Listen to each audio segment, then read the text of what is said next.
Welcome to another episode of the Strategies for the Workplace podcast.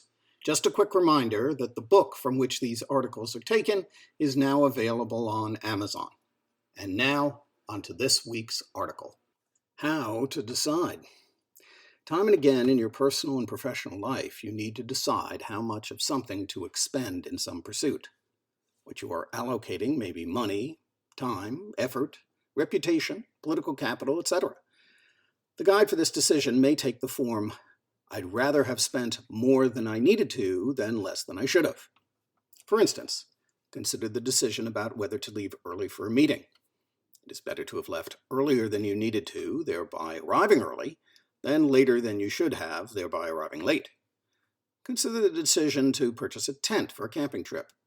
You may discover it is better to have gotten the more expensive, sturdier model than the cheaper one. Naturally, this rule of thumb applies to business decisions as well. While this advice may seem self-evident and trivial, the point is to pause and evaluate risk rather than simply agree that risk exists and then dismiss adverse events as unlikely and therefore immaterial. It never hurts to ask yourself, what could possibly go wrong, to inform a decision. Decision over-optimism is not good, and neither is decision paralysis. Let's look a little deeper. Given that, obviously, we live in a world of limited resources, we cannot devote all our effort to every problem. The challenge is to make prudent trade-offs. First, let's think about a case where we are building a capacity to address some need, say the requirement for storage space. It makes sense to make a thorough estimate and then round up. After all, if you determine you need a ladder to address some concern that you estimate requires an 8-foot model, it is better to have provisioned a 9-foot ladder than a 7-foot one. Of course, you don't want to simply oversize everything, since a 20-foot ladder is not the right solution for an 8-foot ladder problem.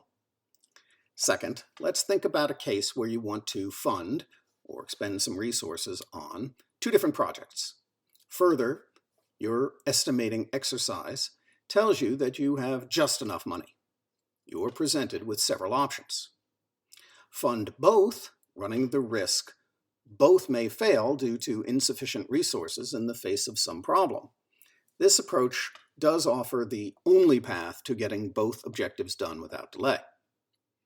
Or fund one, keeping resources in reserve in case you need them to complete the task.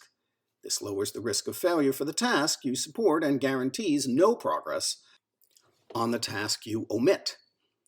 Or fund neither, seeking more resources, more input on which task has higher priority, or better estimates. This approach means that neither task may get done in line with the original plan. Which path should you take is not easy to know. If you are bold and succeed with both tasks, you will have accomplished your mission. If you fail, you may be asked to explain why you proceeded with both, knowing you might fail with both.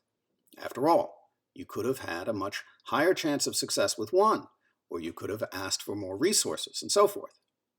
If you take the cautious path, it is likely you will succeed with whichever task you preferred.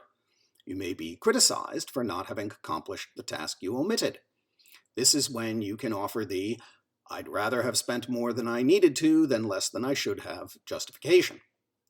In general, you should always alert management when you find yourself in such a predicament.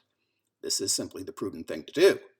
If altering or more input or study is not an option, consider your choice carefully. One note on an adjacent topic. Sometimes you will be unsure of a step and you will seek another person's advice.